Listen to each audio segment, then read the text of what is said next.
Good morning, good afternoon to everyone joining us for this panel discussion. My name is Hope Harrison. I'm a professor of history and international affairs at George Washington University. Today's seminar examines the impact of Russia's war on Ukraine on European and transatlantic energy policy. This seminar is brought to you by GW's University Seminar on Europe since COVID that is run out of the Elliott School's Institute for European, Russian, and Eurasian Studies. I'm very grateful to Matt Cooley for handling all the logistics for this event. And I'm so excited to share with you our three panelists today.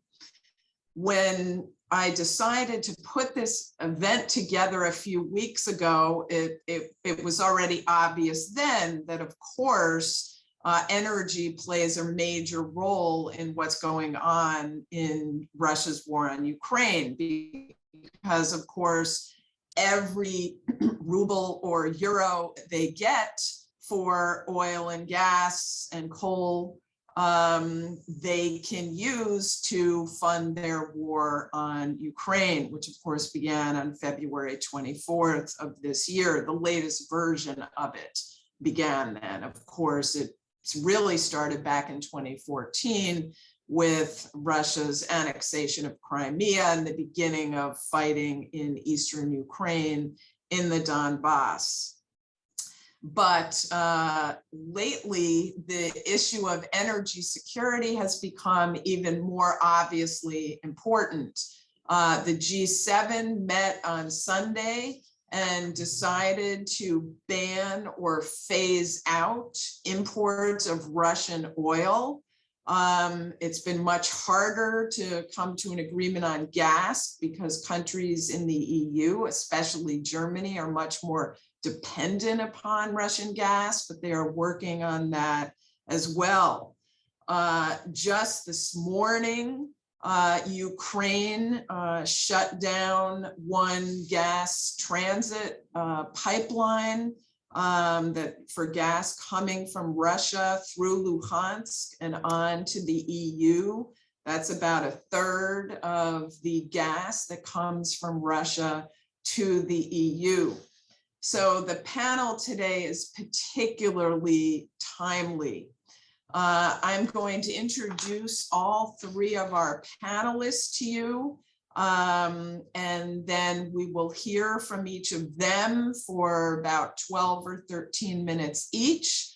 Then I will follow up with a couple of questions to them, and then we will open it up to you all. So we're going to start with Julian Wettengel, who's going to focus particularly on Germany. He is a staff correspondent in Berlin for Clean Energy Wire, where he writes about climate and energy. He focuses on German efforts to transition to sustainable energy supplies. Before this position, Mr. Wettengel was the parliamentary assistant to the chairman of the Foreign Affairs Committee in the European Parliament. Next, we will go to Peter Rashish, who is a senior fellow and director of the geoeconomics program at the American Institute for Contemporary German Studies here in Washington, D.C. He is an expert on German, European, and transatlantic trade, economic, and energy policies. He's published widely in the media on these issues and has served on many boards. He was vice president for Europe and Eurasia at the U.S. Chamber of Commerce, and he is he has testified to Congress on the Eurozone and U.S.-European economic relations. Finally, we will go to Samantha Gross from the Brookings Institution. She is director of the Energy Security and Climate Initiative at Brookings. Her work focuses on the intersection of energy, the environment, and policy, including climate policy and international cooperation, energy geopolitics, and the global transition to a decarbonized economy. She previously has served as director of the Office of International Climate and Clean Energy at the US Department of Energy. So as you can see, we have found three really wonderful experts today to talk about the impact of Russia's war on Ukraine on European and transatlantic energy policies. So with that, I will turn the screen over to Mr. Wettengel, please. Thank you very much, Hope, and thanks for the invitation. I'm honored to be on the panel, although I have to say I'm a bit of the odd one out today, being a journalist among experts who I would usually interview for my stories. Nonetheless, I mean, I do speak to experts every day, so I think I can give input that's of value. And I want to give this sort of journalist's perspective from Germany on all this. I've been covering German energy and climate policy for about 6 years for Clean Energy Wire, and we're a news wire. So what we do is for other journalists to follow up on. So that's a reason for us to try to be a bit ahead of the curve always. And that means for the impacts of the war on Ukraine, on German energy policy, we've already had some material that was of value then for the journalists, like a fact sheet on the whole Nord Stream 2 saga, which we had prepared following that over the years, but also Germany's energy dependence when it comes to imports of fossil fuels. So in a way, we were prepared, but then in another way, ever since February 24th, everything's different, and a lot of things came as a surprise.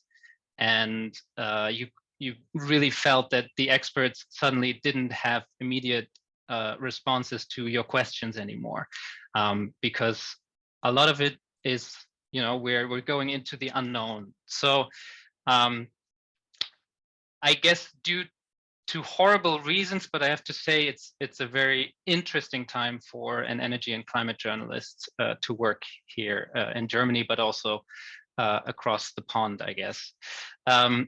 So the impacts of the war on German energy and climate policy, our Chancellor Scholz, he called it a Zeitenwende, a turn of an era. He gave the speech just a couple of days after the invasion in the Parliament, the Bundestag, on a Sunday, where he laid out, you know, this is what's going to change. A lot of it was focused on security policy, on military spending, on arms policy, but energy supply, of course, also played a very big role. In a way, the war and that moment has sort of rewritten the playbook on German energy policy. In some ways. In other ways, not much has changed, or things are going the same way, the way as planned by the government, but maybe a bit faster. So I want to just pick out a couple of points where I see a real turning point and where I don't see turning point. And I'm just going to quickly share my screen to underline what I'm talking about. So let's start with the most obvious story that many of you, I think, have been following, is Nord Stream 2. It's a pipeline project by Russia and Germany, or a couple of international and European companies that would have brought gas directly from Russia to Germany. There is already in existence Nord Stream 1, a pipeline that does so, and this new Nord Stream 2 would have doubled that capacity. Germany for years said, you know, this is just an economic project. The government said so. So former Chancellor Merkel, as you can see here with her quote, she said time and again, this is a commercial project. These are companies that are doing it. It doesn't have anything to do with politics. Then she later in 2018 sort of admitted for the first time openly, yeah, of course, there are political factors in all this. Germany had angered neighbors for years with this project. It was decided after the annexation of Crimea. So looking back at that from today's perspective seems a bit crazy. But even back then, I mean, for years I've been writing about this pipeline and writing about how it simply doesn't make sense on so many levels. But Germany always put the economic gain over the political consequences, and so the thought was always, if we have this direct link, we get cheaper gas. We are the gas distribution hub in Europe. That gives us an advantage from an economic perspective. Even Chancellor Scholz, when he after he got into office last December, he still repeated that line. It's a commercial project. And it then took a couple of weeks of Russia building up troops along the border for the government to slowly change the rhetoric on the pipeline until Putin on the 23rd of February or 22nd of February said the two regions in the east of Ukraine are in independent territory. They should not be part of Ukraine, and that's when the government reacted, and Scholz said, this is a completely different situation now. We have to rethink Nord Stream 2, and they effectively pulled the plug with a sort of regulatory twist, saying that, you know, now we are putting the project on hold. The permit will not be issued yet, and so that was the situation then. I think today it's not really imaginable that this pipeline will go online. I know that Gazprom has said they have changed their supply system to the extent that now only one of the two lines could be put into operation quickly if anybody wanted. But yeah, I don't think there's a near-term possibility for that.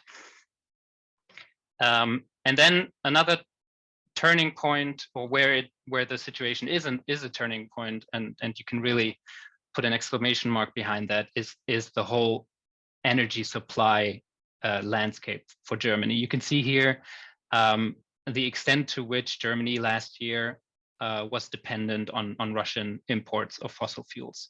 So on oil and oil products, on crude oil, Russia supplied us with 34%. On hard coal, about almost 50% came from Russia. And of course, gas, the biggest story and the most prominent story, more than 50% came from Russia. So really a huge dependence on Russian fossil fuels. Gas was especially a problem because the dependence was growing over recent years pretty quickly. Here you can see again the numbers for last year for the three fossil fuels, and what the government now says is the situation. So where you see early mid 2022, that's the situation now. 35% of Germany's gas comes from Russia, 12% of oil, and 8% of hard coal. Now, what are the plans of the German government? The official line is we want to end dependence on Russian fossil fuels. That doesn't mean we want to completely phase out Russian fossil fuels. And gas is the main reason for that wording. You see that hard coal, we have a European Union sanctions package that was introduced. So that will be completely phased out by the summer. For Germany, that means by the summer of this year. There will be no more hard coal imports from Russia. Oil is a very big ongoing discussion where I think Peter will talk about a bit more later. The European Union is trying to come up with a sanctions package where an oil embargo is part of it. There is resistance from some Eastern countries where the dependency on Russia, the dependence on Russia is very big. Germany also had some reservations at first, but then signed on to it.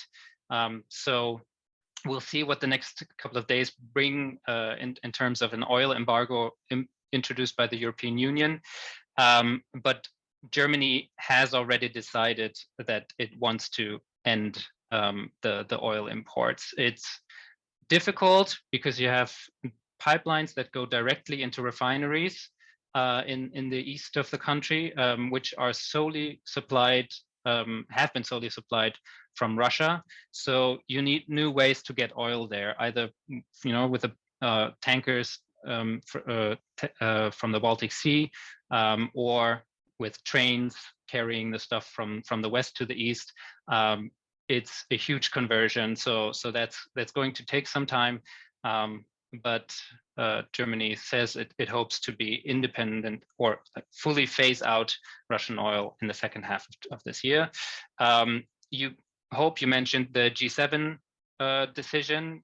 Germany signed on to that, but there was they said we want to do this in a timely and organized fashion or something like that. So who knows what that means when G7 want to have it phased out.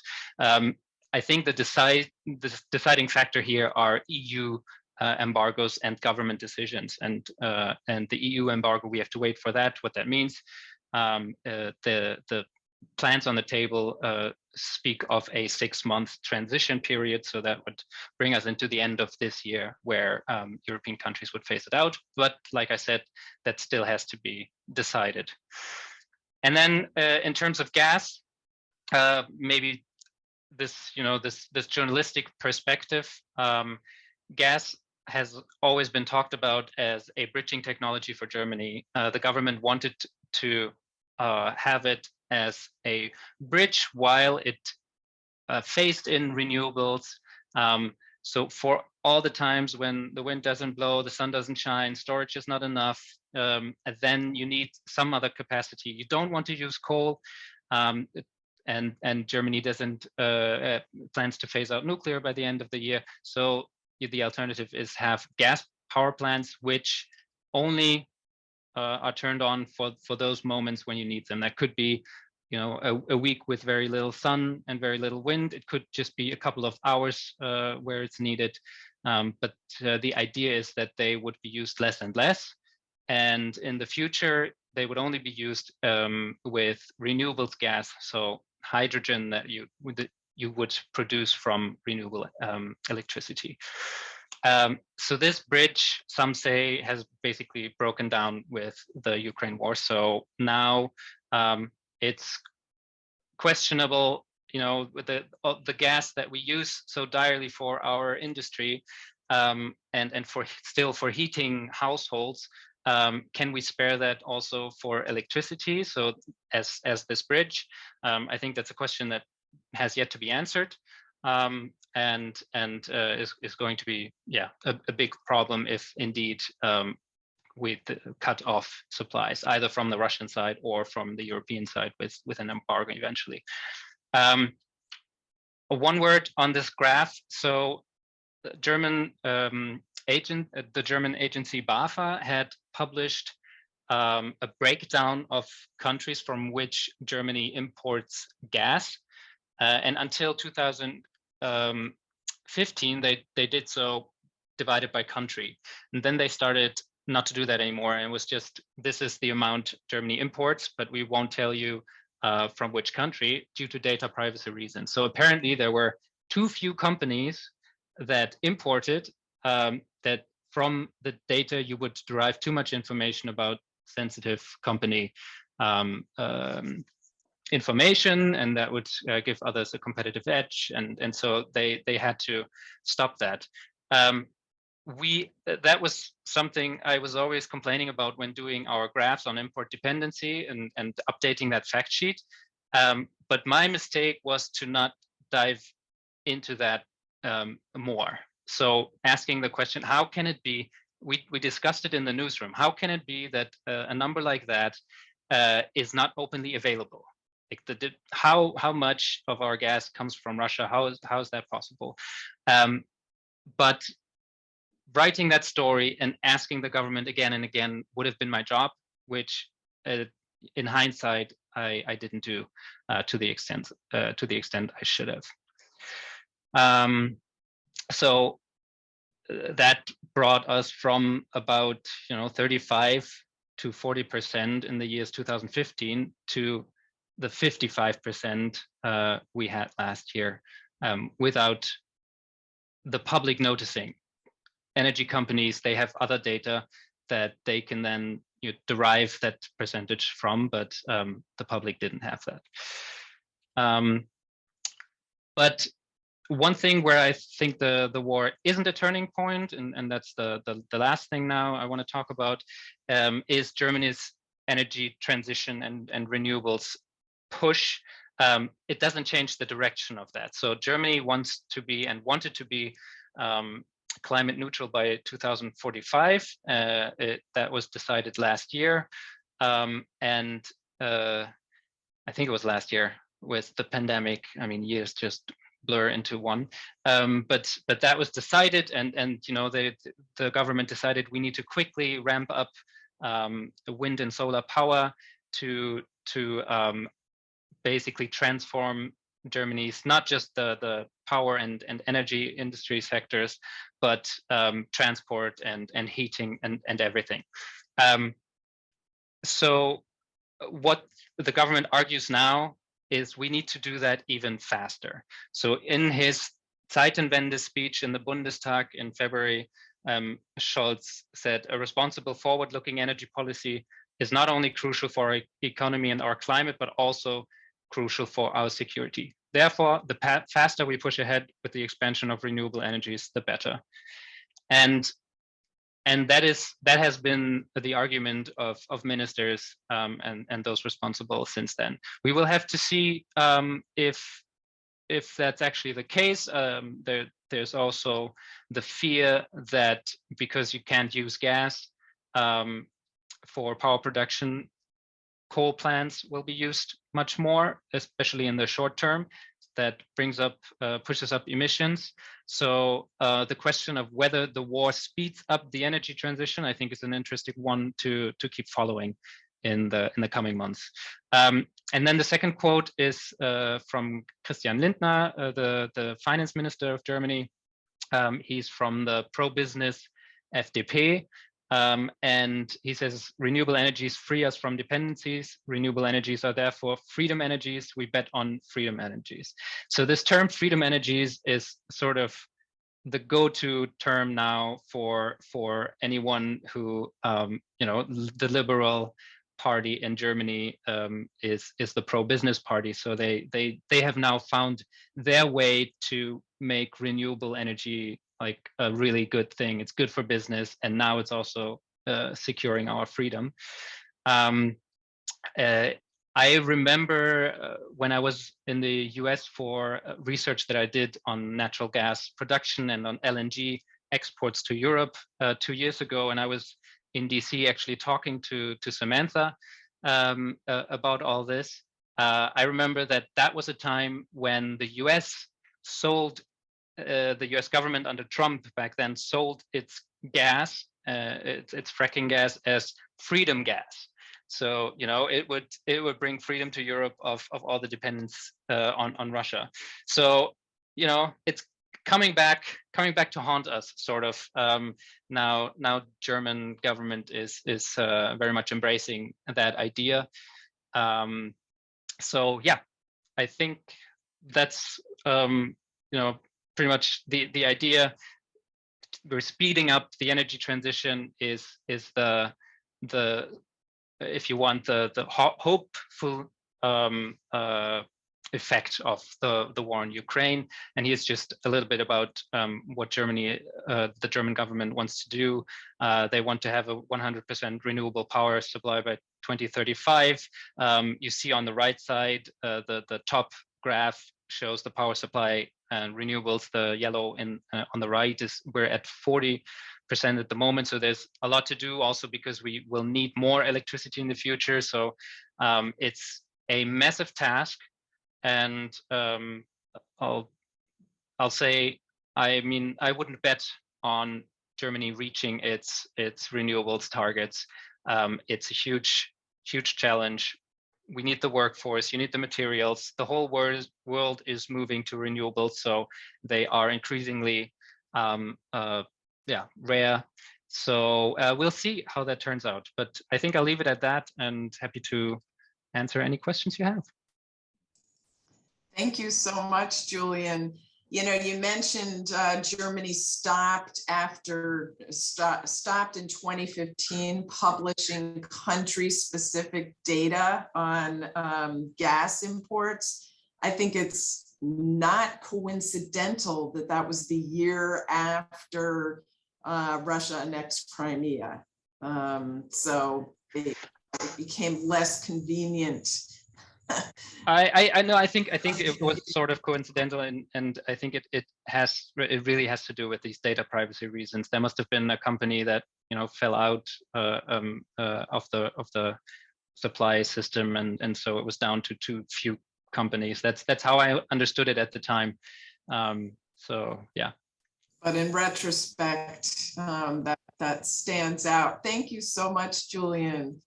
So now we will turn the screen over to Peter Rashish. Thank you, Hope, and it's a pleasure to be here. I'm going to focus on the European Union, especially how its energy policy response to Russia's invasion of Ukraine should be placed within broader developments in the EU's economic statecraft and what that means about its effectiveness as a global actor. Just briefly, Russia's invasion of Ukraine exposed certain lack of diversification, which Julian spoke about with regard to Germany. In the EU's energy relationships and with Russia, it's at least the figures I saw, it imports 25% of its oil and 45% of its gas from there. And I think in terms of how the EU got there, probably a combination of some ambitious and admirable climate goals, as well as some political wishful thinking about the impact of commercial relationships on Russia's economic orientation and action, but also not just Russia, sort of more broadly how you deal with kind of illiberal countries. As far as climate policy is concerned, Julian also mentioned that as far as Germany is concerned, I think it's probably holds for the EU more broadly that large quantities of Russian gas help to lead that fuel to be favored to play this bridging role between coal and oil on the one hand and renewables, and when they would dominate the energy mix on the other. And if you look at what the EU has done, I mean, the most recent and comprehensive vision of that future is outlined in the $1 trillion European Green Deal that was unveiled in December 2019, as well as the Fit for 55 program announced in July of last year. And the goal there is net zero carbon emissions by 2050 and a 55% cut by 2030. Another important part of the EU shift towards climate-friendly energy use is in the trade field, or at least in the kind of overlap between trade and climate policy, and that is its proposal last year for a carbon border adjustment mechanism, sometimes known as CBAM, which once approved will place a tax on imports into the EU of industrial products in 5 sectors, excuse me, cement, aluminum, fertilizers, electricity, and iron and steel, if they're produced in a carbon intensive way. This tax will take the form of mandatory purchases of certificates from the European Union's emissions trading system by exporters in these sectors. And in parallel with this move, the EU is going to tighten the sort of internal working of its emissions trading system through a phased withdrawal of free certificates for EU industries The idea being that these free certificates will no longer be needed to the same extent to maintain EU companies' competitiveness in the EU single market once imported products are obliged to pay for their own certificates. So that's how I see the kind of energy and climate policy context. Now, on the political side of things, we saw these construction of successive gas pipelines between Russia and Europe over the last 40 years, and the last one being what Julian described, the now mothballed Nord Stream 2. And this was certainly motivated in part by the idea that increasing trade and investment with Russia would lead to healthy mutual dependencies. And this kind of interdependence would lead a country like Russia to adopt a more Western approach to both economic policy and domestic politics, ultimately leading to more peaceful international relations. This approach in Germany was known as Wandel durch Handel, or change through trade. And I think we've seen the limits of this approach with Russia's invasion of Ukraine, but I should say that it's not just Russia. This was an approach that Germany particularly, but also other parts of the EU took towards China. And I think, again, here also in the last year or so, there's an increasing sense that China's systemic economic challenge to the EU requires it to think again about how it approaches the international economic policy. And we see that the freezing about a little over a year ago of a bilateral investment agreement between the EU and China, the Comprehensive Investment Agreement on China, Comprehensive Investment Agreement on Investment, is a sign of this rethink of this kind of policy of promoting healthy interdependence. So how has the EU responded to Russia's invasion of Ukraine when it comes to kind of energy issues? I think there are two broad categories you could sort of place the EU's actions under. One, I would call coercive economic statecraft, or the use of economic tools in service of its security interests. And these include sanctions on Russian officials and financial institutions in the energy area. A coal embargo has already been agreed. Export and investment controls in the trade area, revoking what's called Russia's most favored nation status in the WTO, so that the EU could raise tariffs across the board on Russian imports. And many of these steps, if not all, were taken in concert with the US and with other G7 countries. So the idea here is to impose a financial cost on Russia, and with the idea that it may influence the calculation of how much risk it's worth taking for them with their invasion of Ukraine. Now, another set of policies I think could be called resilience accelerators. And these have to do more with energy policy, and particularly with oil and gas. And I think the lion's share of this overall approach comes under the banner of the new Repower EU program that was announced in March. And it essentially aims to speed up the EU's transition away from Russian oil and gas and toward renewable fuel sources. These measures would, in the short term, reduce Russia's economic rents from selling oil and gas, but they could also entail a cost for the EU economy. So if you look at Repower EU, it does include proposals to help cushion the shock to consumers from higher energy prices, including the use of state subsidies, sort of more liberal use of state subsidies, and which may involve the suspension of certain EU rules even. I think what's important about and noteworthy about Repower EU from the perspective of the EU as an economic actor is the European Commission's, the language the European Commission uses when it says it wants to work with member states, or the EU member states, to identify the most suitable projects to meet these objectives, building on the extensive work done already on national recovery and resilience plans. Now, this reference to recovery and resilience plans concerns the $750 billion Next Gen EU program that was agreed in 2020 to help EU member states emerge from the public health and economic crises produced by COVID-19.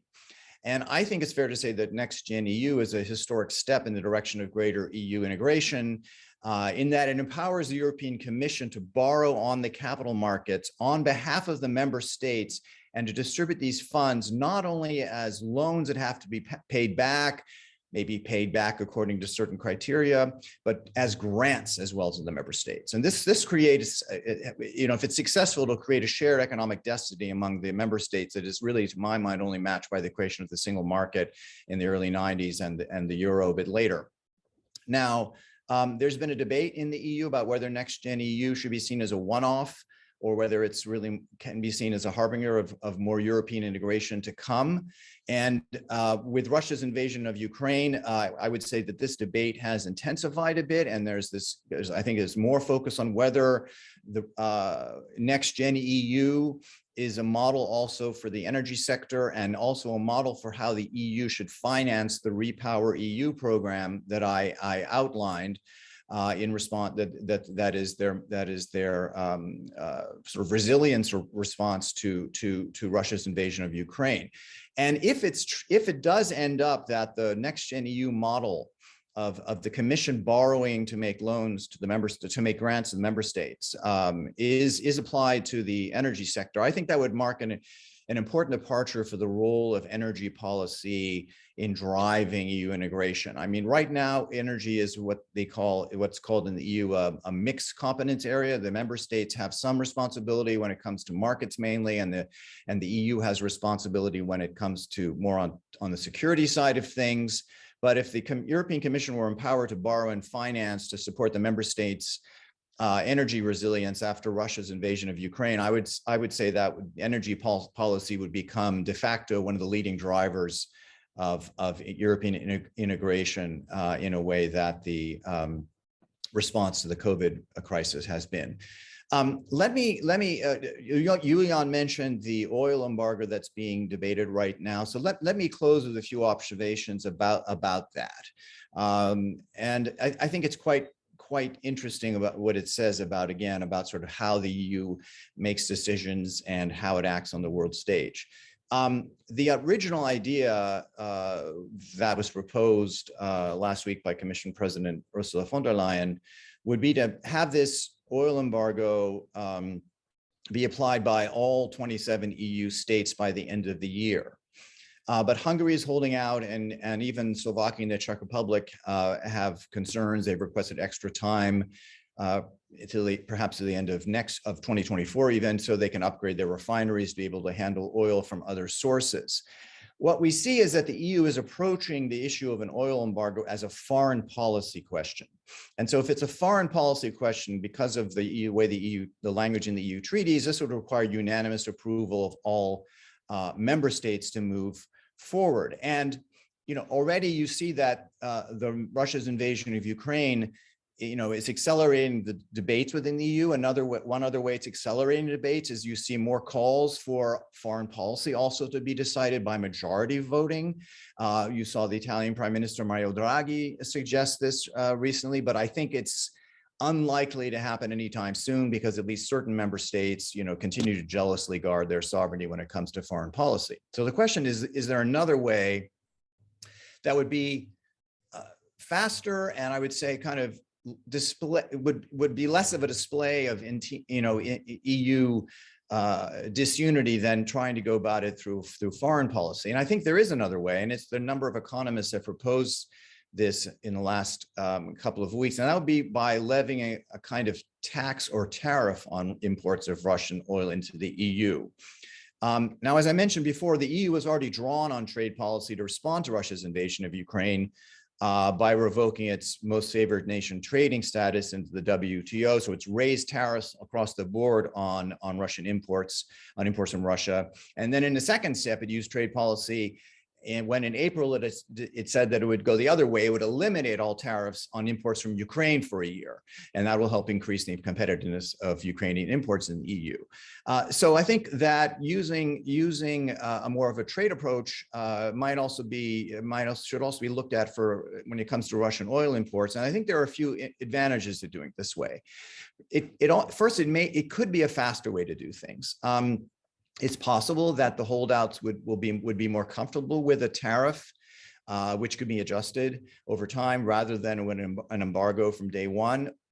Or if that's not the case, and even if it's even if it is the case that EU law may not allow for majority voting on energy imports, it's also true that each member state could decide to impose its own national tax on Russian oil imports, and then those taxes could be coordinated among the probably 26 countries, maybe 26 countries that would agree to do that right away. And I think, now, this is more of a technical issue, but my understanding is that for a number of structural and geological reasons, it may not be that easy for Russia to simply leave oil on the ground or to shift export to other markets in response to an EU tax or tariff. And some have argued that even if the price of oil were as low as $30 a barrel, Russia would continue producing and shipping oil to the EU. But any price above that, the EU would be able to capture in tariff revenue, and they could use that tariff revenue, for example, to help fund the Repower EU program, or they could help they could help Ukraine directly with that tariff revenue. Another reason I say the tariff would be an interesting option is that it wouldn't cut off Russian oil from one day to the next, so it would allow time for market participants to adjust to the change. And then once that adjustment continues, you could raise the level of the tariff. And then more of a trade policy comment. In the last year or so, I would say that the EU is moving from a trade policy focused mainly on market opening to one which has the more or less explicit aim of advancing the EU's security interests, and particularly sort of countering China's challenge to a liberal and high standard international economic order. And so I think an EU tax or duty of some kind on Russian oil imports would not only avoid some of the wrangling we've seen about in the last several days, but I think it would also be a natural next step in the evolution of the EU as a stronger geoeconomic actor on the world stage. So I'll stop there. Thank you so much, Peter, for those really thought-provoking, interesting points. I look forward to the discussion. And now I'm happy to turn the screen over to Samantha Gross. Thank you very much. And I want to say thanks to Julian and to Peter for getting us started, and to all of you for coming.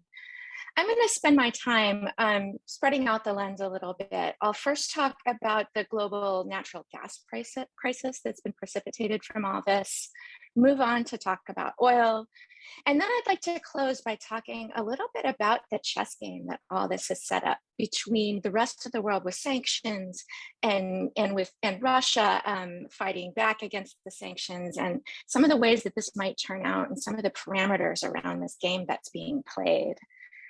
So let's start by talking about natural gas. The previous two speakers, especially Julian, have really pointed out how incredibly dependent the EU is on Russian natural gas.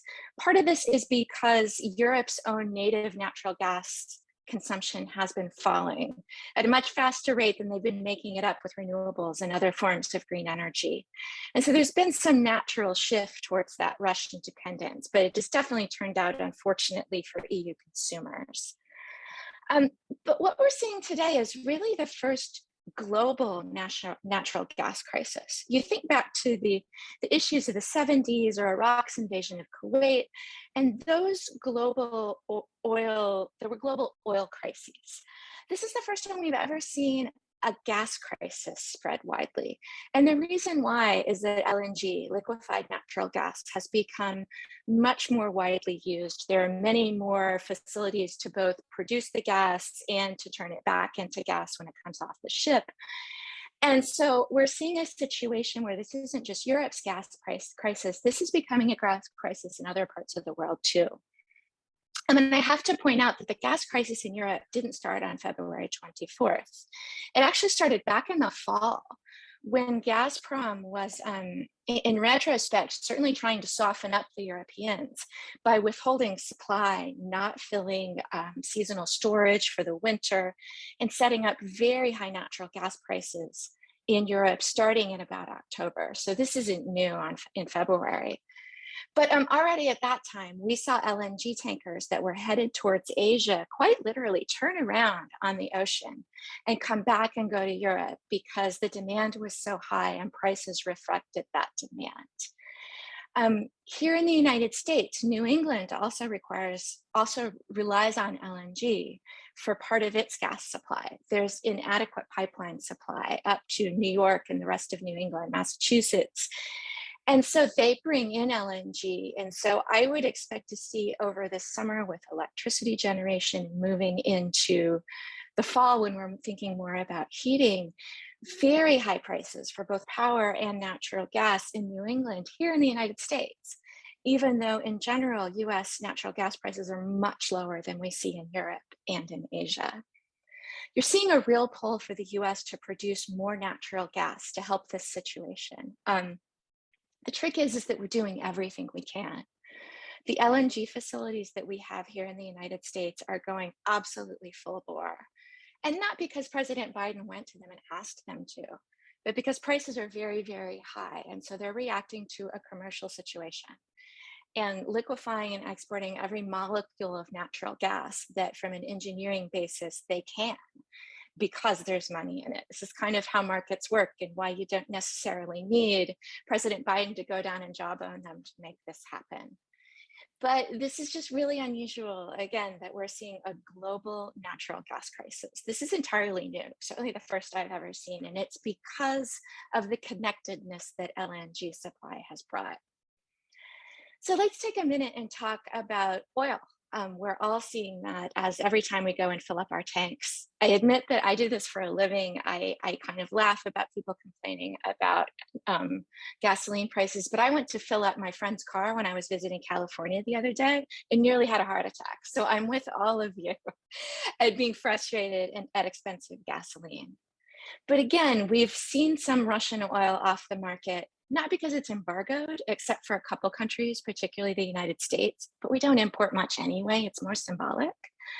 But because nobody wants that oil, not nobody, but many buyers don't want it.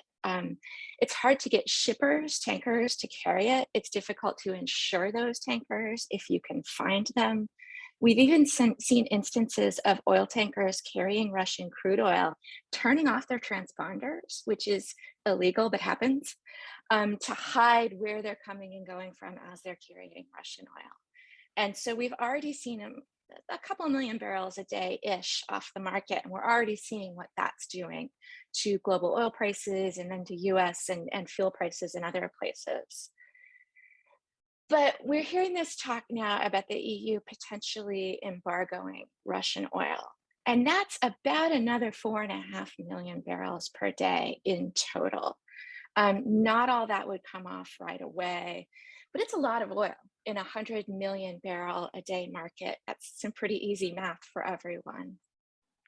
And the thing to remember here is this could be extremely painful for the Russians, in part because it's not easy to just redirect that oil to other markets. Oh, we'll just rearrange the oil markets. We'll send that oil to Asia. Other oil will supply the EU and we'll all be fine. It doesn't necessarily work that way because there's some things that particularly Peter brought up in his talk. This isn't just a trade problem or a foreign policy problem. It's an engineering problem, both with the way that oil is supplied, in some cases in pipelines directly into German and Eastern European refineries, but it's also how those refineries are configured. A refinery isn't a refinery. They vary in terms of complexity and the kind of oil that they are designed to run. And so it would be difficult on the European end to fix the supply routes and the refineries to do different crudes. On the flip side, Russia would be tremendously challenged because they couldn't necessarily just redirect that oil. Again, they would need tankers to load that oil to take it somewhere else rather than to Europe via pipeline. And as I said before, those are hard to find. There aren't a lot of tankers sitting around just waiting for more oil. They're expensive, they're difficult to insure, and they don't want to carry Russian oil. And so if Europe carries through with this oil embargo, it's not just a European issue. it is likely to be a global issue where Russian oil, at least part of that 4.5 million barrels, actually gets shut in because Russia doesn't even have the ability to market that oil if it doesn't go to the European market.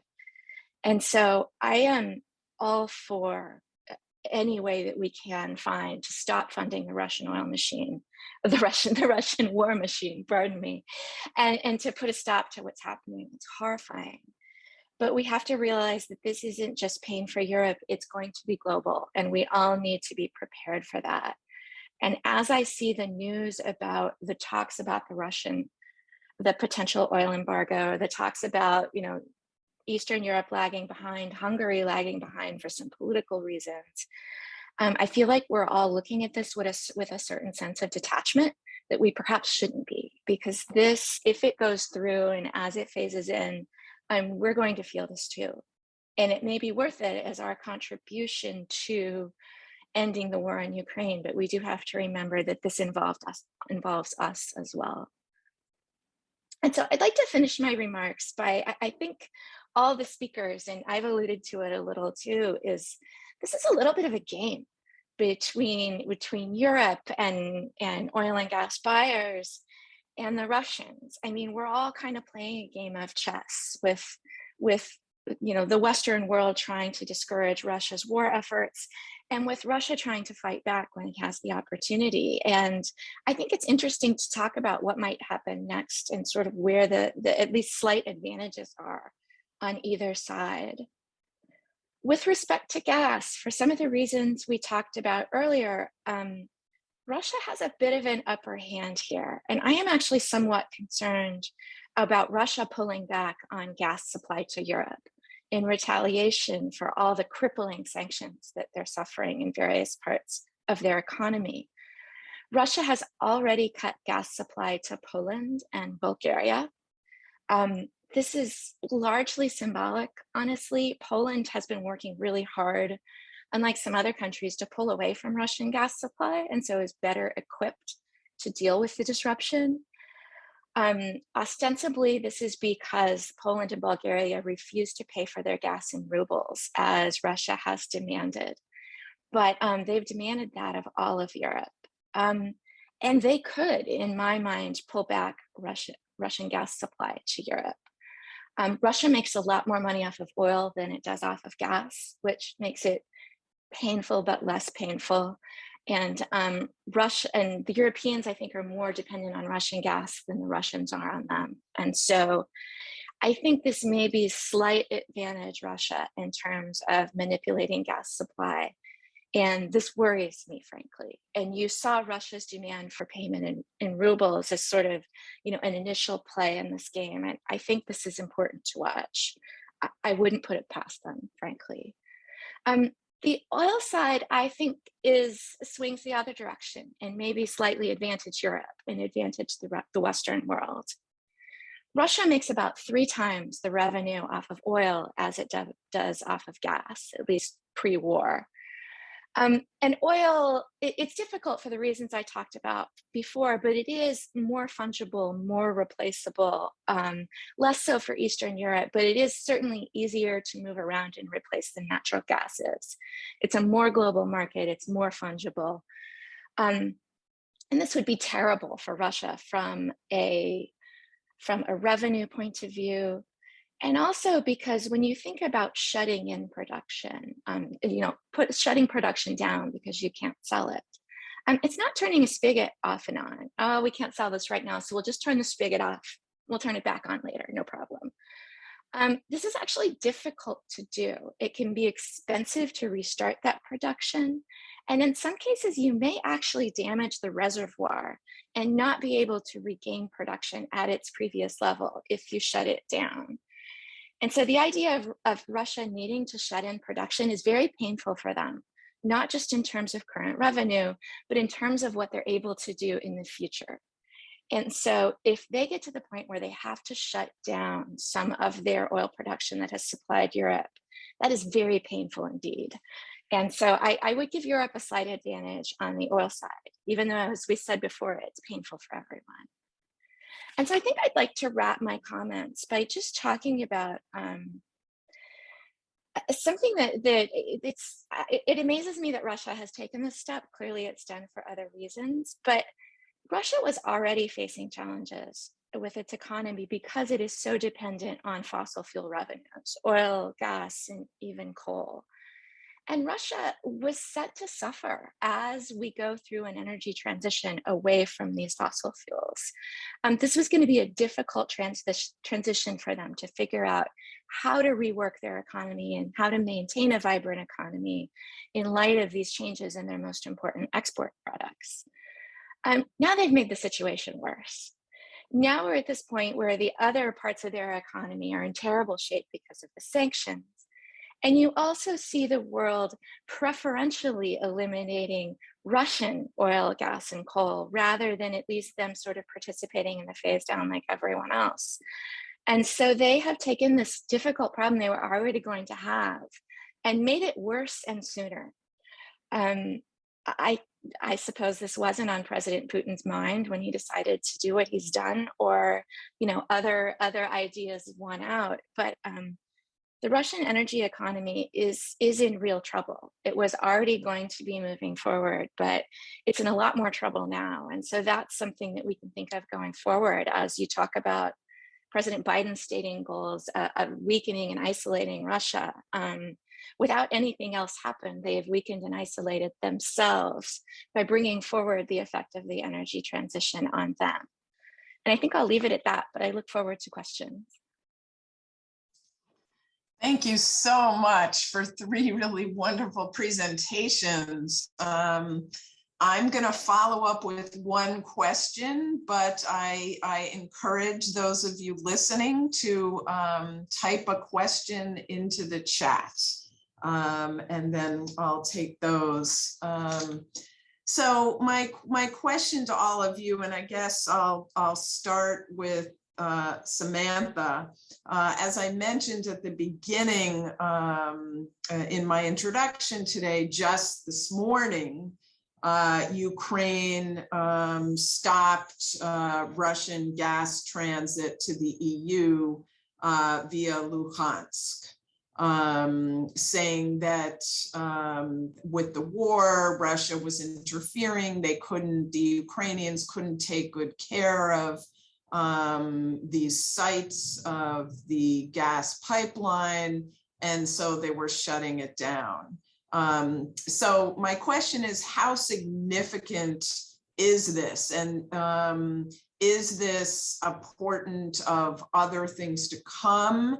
Is this in and of itself, in terms of the actual gas involved, is this significant? And more broadly, is the signal of this perhaps even more worrisome than the actual impact on gas supplies?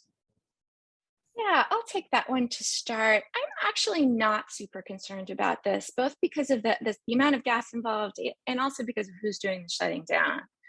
It's actually been kind of amazing that Russian gas has continued to flow unabated through Ukraine, despite everything that has happened, considering the extent of the damage in various places. And so we've basically lost a third of the gas that transits through Ukraine. But as Russia has built additional pipelines, Nord Stream 2 is not operating, but Nord Stream 1 is, Turk Stream. There are other pipelines that bypass Ukraine to bring gas into the EU. And so Ukraine's not quite as important as a transit country as it used to be. And so this is a pretty small amount of gas. And also it's the Ukrainians that stopped it. And they're saying that they're concerned about the integrity of equipment, and concerned about the fighting that's happening in that area. And I don't really doubt that. They could be doing it for political reasons, but I don't think it's really to Ukraine's advantage to shut down gas to Europe. Europe has been helping them in many, many ways. And so my guess is if it's the Ukrainians shutting it down, it is a real problem because it's not to their advantage to shut it down. Thank you. Let me ask if Julian or Peter would like to either address that or address anything that the other speakers have said in their presentations, and then I'll move on to questions from the audience. Yeah, I can just give a little insight from Germany. The grid agency, the federal grid agency here, published a report around lunchtime, so just a couple of hours ago, that they are the supply security is guaranteed. The gas, the amount of gas that comes via the Ukraine route is down 25 percentage points. So it's a quarter of gas less than has come in over recent days. And they also said that that is substituted with increased flows from the Netherlands and also from Norway. So like Samantha said, the amounts of gas that go through that piece of pipeline in the Ukraine, it's just a third of the capacity within Ukraine, and Ukraine as a whole got less and less important as a transit country. So yeah, it's not a immediate big problem. Peter, would you like to add anything? Or? No, I would just second what both of the speakers have said about the fact that there has been some diversification despite the large role that Russia's played, and that is clearly a factor now. All right, so I will now turn to questions in the chat from one of my co-hosts of the seminar. Hillary Silver asks, can you please address the need for new LNG terminals in Germany and the rest of Europe? How has the war affected smaller producing countries in the global south? Qatar and elsewhere, where I know Energy Minister Habeck has been trying to find other sources for energy. So let me perhaps see which of you would like to take that question about new LNG terminals and producing countries in the global south. If I may, I'd like to take a shot at that, because it's another one of those topics where the discussion has really shifted with the war. I remember the last few years I've reported on LNG terminals, and I've written time and again, it doesn't make economic sense for Germany to have its own import terminals. The LNG infrastructure across Europe wasn't even used to have capacity. So there was you have terminals in neighboring countries where the gas is regasified, put into the pipeline system, and then Germany can have that gas from the West. That means there was no economic case for a German import terminal. And of course, with the outlook that Russian supply through pipelines is phased down significantly, the whole situation changes for Europe. You now need extra import capacity. The terminals at the moment are running full steam, just like in the US, the export facilities. So the German government is leasing up to 4 floating terminals. So those are basically ships you can dock on special ports, and you don't need the whole construction time of a like permanent onshore terminal. One of those is set to go online this winter. So it could come online late December, early January. A second one then just a month after that. That's not a huge amount of capacity, but at least some. And then Germany also plans to build onshore terminals. And it is very much controversial because of Germany's general move towards a renewable energy system. You're now building infrastructure that could be there for 20 years and longer. So the lock-in of fossil fuel infrastructure is a big debate. And then the question of how can we build this infrastructure so that it can not only import LNG, so fossil gas, but at a later point also renewable gases. So can we convert it to import hydrogen directly, or can we convert it to import a derivative of that, so maybe ammonia, where then later you would split that again into hydrogen and nitrogen. So a huge discussion and a very much a change of policy in Germany. I would just add one thing, which is that, of course, Chancellor Scholz gave the big speech on the Zeitenwende, the sort of watershed moment in Germany's overall kind of foreign policy orientation, including in energy policy.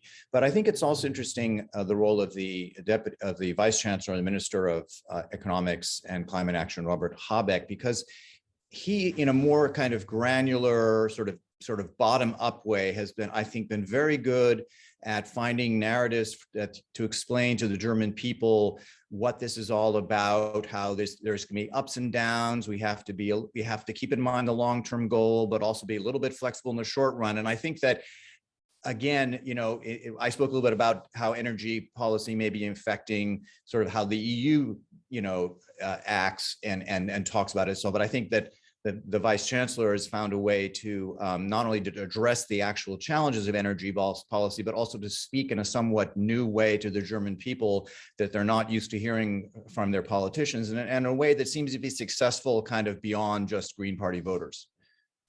I can take the producing countries question very briefly. And it depends on who you're talking about. I mean, the short answer to the question is that producing countries are making money right now. Prices are high. But when you're talking about producers in the global south, you also have to think about the impact of these energy prices on their citizens. And that's where things get a bit challenging, particularly when you're in countries, Nigeria, for example, where the companies may make money, but that doesn't necessarily trickle down to the population who's just harmed by the higher prices. Or I saw Venezuela as one of the questions, and poor Venezuela is just a basket case. I know that the US administration went down to visit to perhaps talk to them about lifting some sanctions and getting a little bit more oil out of Venezuela. But the problem is that their infrastructure, their oil producing infrastructure is just dying of neglect. And the idea of getting that infrastructure going again and producing significantly more hydrocarbons would take a long time. And that's true of any producer anywhere, even the Qataris. You can go down there and say, may we please have more LNG?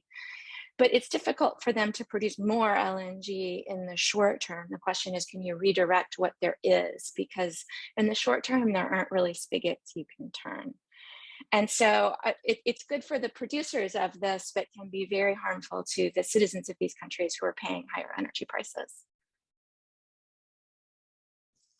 Thank you. So the next question comes to Peter and Samantha.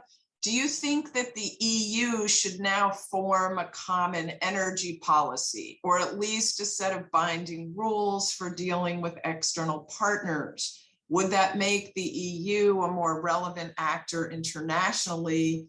And what would be the US position on that? Well, instead of maybe the more interesting thing in this case would be, rather than sharing my own thoughts of what's kind of, up or down, I would in this case actually not mind risking looking into a crystal ball and saying that, and just kind of recalling what Jean Monnet, one of the founders of the European Union, said,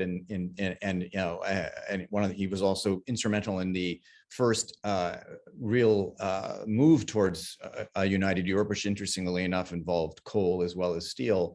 And he used to say something like, Europe will be made by its crises.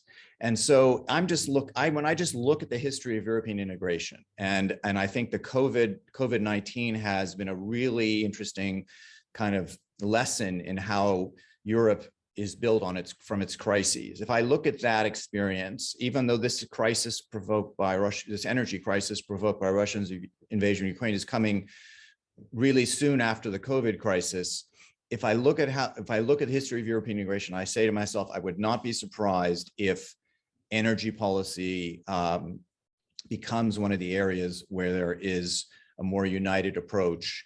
and that it also drives, in general, kind of Europe's integration as well as its stronger external role. So you know, whether it's the right or wrong thing to do, whether the U.S. should be in favor of that or not, I think a lot is the devil's in the details. But I do think that there's an opportunity for politicians in Europe to do what the questioner addresses, if there's a will, if there's a political will. I generally agree with what Peter said. I'll just add the quick note that there are a lot of differences among the European countries. They're definitely not the United States of Europe, and they have different needs and different resource bases. And so I think you need to be careful not going too prescriptive on that. Whether I'd be in favor of it or not really isn't for me to answer, but I would think it would be more likely to come into place and to be successful if it left a lot of wiggle room for the different situations of the different countries, because it's quite different than the United States that we have here.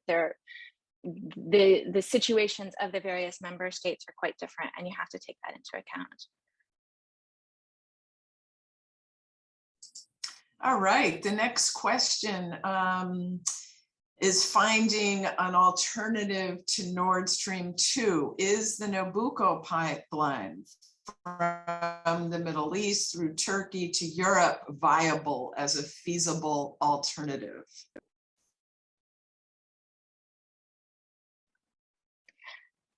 I'll start that, I guess. I haven't been paying a ton of attention to the exact politics around that particular pipeline. But the question that I will ask is, as we think of replacing Nord Stream 2 or replacing Russian gas, is that when you think about building new infrastructure in Europe, pipelines, LNG terminals, whatever, you have to think about the expected lifetime of these given Europe's climate goals. And so whatever you build, you need to understand that Europe is trying to get away from fossil gas in the relatively near term, and perhaps in a term sooner than the expected lifetime of these assets. And so that makes any huge new supply pipeline or LNG terminal or all kinds of fossil related infrastructure more challenging. And it also makes this crisis more challenging, because we're like, Europe needs new sources of energy, but not for too long. And so I think that's going to be one of the biggest challenges here, is figuring out ways to keep Europe's current energy system fed and functioning, and Europe functioning economically, while at the same time not building assets that will be stranded, or in the situation that private entities won't build those assets because they know that they won't be able to pay them back before they become obsolete. And so this is a big question for me, not just about any one pipeline or piece of infrastructure, but about all of it.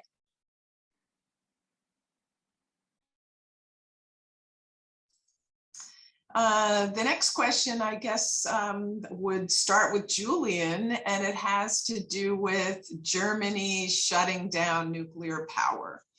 Was that the right decision? Would Germany be in a different position now if it hadn't done that? Could they have therefore imposed more crippling sanctions against Russia much sooner? And, you know, in general, is it definite that nuclear energy is a thing of the past in Germany? Yeah, of course, the question of nuclear comes up almost every time. The short answer is no, it wouldn't have changed much.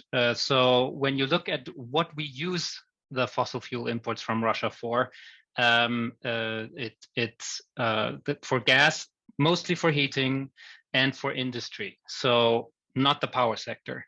And in terms of oil, it's the same thing, but even less so. We don't use it to produce power. Nuclear is there to produce electricity.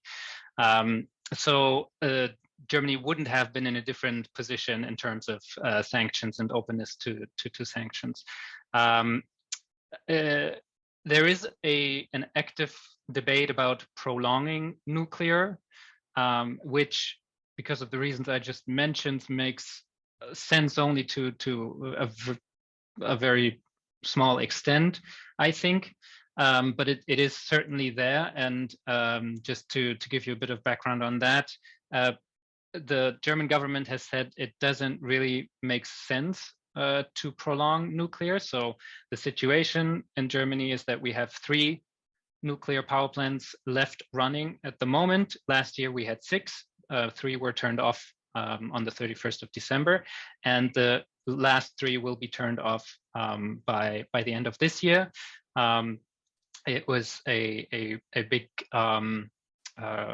societal agreement pushed by essentially the voice of the people. So Germans wanted out of nuclear power. So if you wanted to turn that around, I think that would be a big hurdle. You have the Greens in government, a party that has emerged from this anti-nuclear movement, something they would have a big problem with keeping nuclear online much longer. The options, you have fuel elements in those nuclear power plants right now with the plans that they last until the end of the year. So if you wanted to have the plants run longer, you would have to use them less during summer. It's an option, and then you could prolong the life to some extent. If you really wanted them to run at full steam longer, then you would have to get new fuel elements. That would take time. So the government says we could be at that point next fall. So next fall is too late for this winter and any immediate crisis that you have in terms of energy. And then if you do buy new fuel elements, then for that to make economic sense, those nuclear power plants would have to run another 3 to 5 years. That's the government position. So I don't see. I could imagine a scenario where they say, okay, we can, we could need a bit more electricity from nuclear plants in the winter because switching back and forth between something. But it would only be a sort of stretching the runtime, and even that I really don't see happening because, like I said, nuclear is only used in power production, and what we will see happening there is renewables, as they have in years past, are taking the or filling the gap left open by the nuclear, and then for a hopefully short time, we also see more coal power production this year. But that all depends on how much the sun is shining and how much the wind is blowing. If we have a good renewables year, then we might get lucky that we don't need coal as much.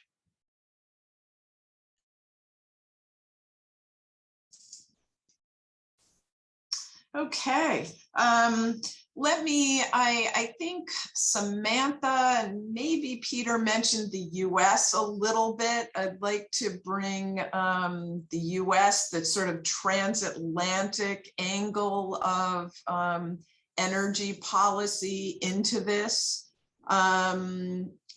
Has this war resulted in more EU-US cooperation on energy policy? Are there areas where it's easier to come to agreements? Are there areas where it's harder to come to agreements? Are there ways the US can help the EU with energy? I can start that one. I think it really has increased US-EU energy cooperation. We clearly have the same goals here. We want to stop funding the Putin war machine, period. And it's Europe that's really taking the brunt of the supply issues. We're certainly seeing it worldwide, though, in terms of oil prices and fuel prices. And there's been a real willingness among both the US and the EU, and I think an understanding, at least at the government level, that this is part of our support for Ukraine. And that's something I've said in talking and writing that I have done, that nobody likes high fuel prices and we need to help people where they need it, but this is our contribution to the war effort, frankly. I only worry about, well, and also the US has been very helpful in trying to find more natural gas for Europe. There's only so much we can do, frankly, because we're flat out, but we have been willing to talk to other producers to say, can we change the distribution of some gas that's already being produced? And so I feel like we've done a good job of at least doing that which we can. The only time I worry about us getting crosswise goes back to the fact that Americans hate high fuel prices. And because we don't have the taxes that the Europeans do, we're seeing a greater percentage increase than the Europeans are. They've gone from pretty darn high to even higher, whereas it's a larger percentage for us because we don't have the tax burden. And Americans also think cheap gasoline is their birthright. And so if we see the European actions further increasing US gasoline prices, it gets more difficult for President Biden. Politically, people think the president can do a lot to change gasoline prices. He can't. There's just remarkably few levers he can pull, and he has pulled all the ones that he can. And so that could get difficult if the EU sanctions on Russian oil further increase global oil prices and thus fuel prices. But I haven't seen any rumblings out of the US government yet about what the EU is talking about doing. And so it'll be a difficult sell for President Biden, but I haven't seen them get crosswise yet. If it happens and we have an uproar of even higher fuel prices, all bets may be off, but so far we're pretty united. Yeah, I would add to that by looking a little longer term aspect of the issue, and that is kind of the shift to renewables. There is something called the US-EU Trade and Technology Council, which was launched last September, which is actually meeting for the second time outside Paris on the weekend. And one of the working groups is on energy and climate. And there's a lot of work on sort of technology development, new technology development. But one issue which would concern me is, there are a lot of subsidies in the EU to get to a renewables future. There are some in the US, but there could be more in the future. And it's not the only issue where I would be concerned about a subsidies war between the US and the EU, even if it's for a very good purpose. Not only might it not make you can understand the motivation, but I think there's an argument that it would make a lot more sense if the US and the EU were to combine their efforts. It would be we would be using subsidies more rationally rather than being at cross purposes. And I would hope that's one of the things that the two sides can work out. Could I ask a question to Samantha? I think maybe Peter as well. The US has promised an additional 15 BCM, I think, of gas to Europe this year of LNG, and then ramp that up to 50 for the years through 2030. And Samantha, you said that the export facilities are already running at full steam. So is that possible? Can the US live up to that promise? It's not easy. We do have some additional gas capacity coming online before the end of the year, which will help. But in my opinion, that 15 BCM has to include, I can't think of a better term than jawboned gas, some gas that we've convinced other suppliers to redirect towards Europe, because I don't think we can produce that entire 15 BCM ourselves. All right, for the last question, I think I'm going to go to the one about helping get funds to eventually rebuild Ukraine.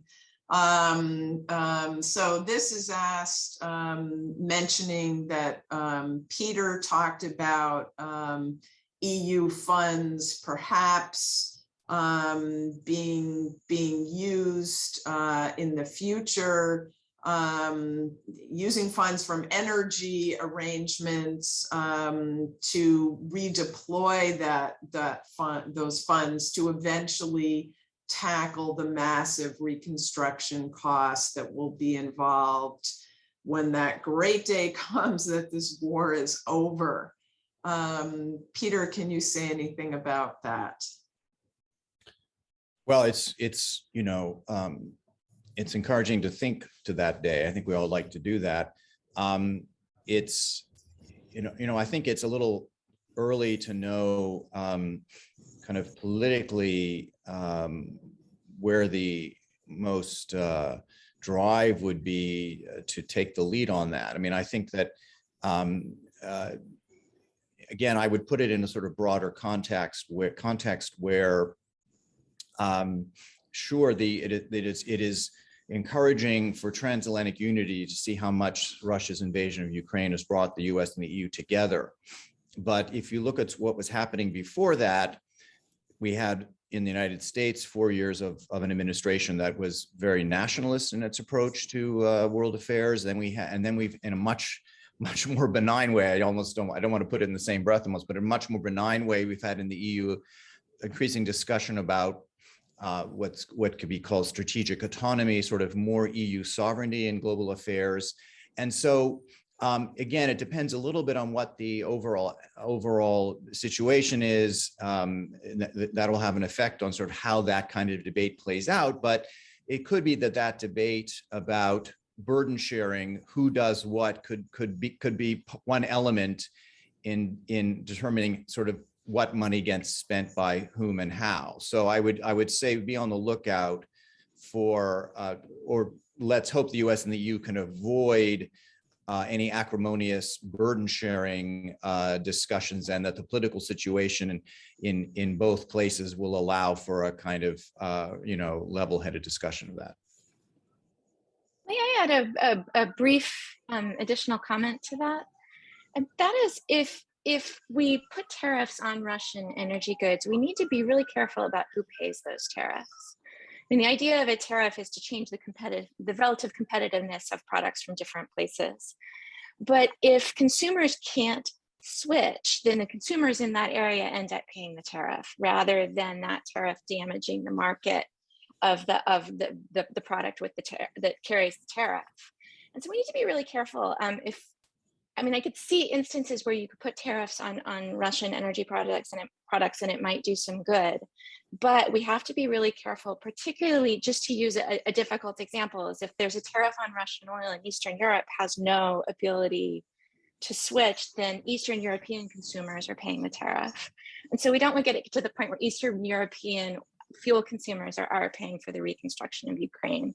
So we have to be very careful how we structure this. And if we want to use funds that ostensibly came from Russia, that they actually do, and that we don't end up in a situation where those who can least afford it are paying. I feel like this kind of goes back to the sort of the Trumpian idea of who pays tariffs. And when we got this idea that, the country that bears the tariff is paying them, whereas often that's not the case. So let's just make sure that the right people are paying for the reconstruction and not those who can poorly afford it. Is there, my absolute final question, obviously Ukraine is going to want to be independent from Russian energy supplies in the future. How can Ukraine become independent from those? What's the path to that, and how long might it take? In terms of natural gas, it's funny, I talked to a Ukrainian official yesterday for a little bit, and Ukraine is already independent of Russian gas. The Russian gas that goes through Ukraine goes through Ukraine, and they actually are using their own production to power their own economy. In terms of oil, it may be more difficult, but it's not crazy, because Ukraine has its own energy resources and is also in some ways connected to the European grid in some ways that could in some ways be reversed. And so it's not crazy for the idea of Ukraine to get off Russian energy. And in terms of sort of the most difficult, hardest to move around form of energy, which is natural gas, they're already there. Maybe one comment. I think it was on Monday that President Macron, newly re-elected President Macron in France, gave a speech kind of outlining his vision for Europe during his second term. And he mentioned this idea of kind of a broad, I don't know what the word you want to use, this confederation of Europe. Maybe not all countries would be part of the EU right away, but we'd want to find ways to have the broad European family closer together. And one of the areas that he mentioned, and that would include Ukraine, and one of the areas that he mentioned, among others, was energy as a focus for this idea. Okay, it remains an idea. Let's see if the French president can do, can move from the vision to the implementation. But I think it's noteworthy that he mentioned that as one of the areas that a kind of broader European organization, even if informal, might work on together. Well, I think it's amazing that we're actually able to end this panel on a somewhat positive note, thinking of the few good things we ended with. I want to thank the three of you so much, Samantha, Peter, and Julian. It has been a pleasure. Thank you for helping to educate the GW community and beyond, including the American Institute for Contemporary German Studies. Thanks for all the work you do, and take care, everyone. Thanks for joining us. Thanks very much Thank for you the for the invitation. opportunity. Take care, everyone. Bye-bye. Bye-bye.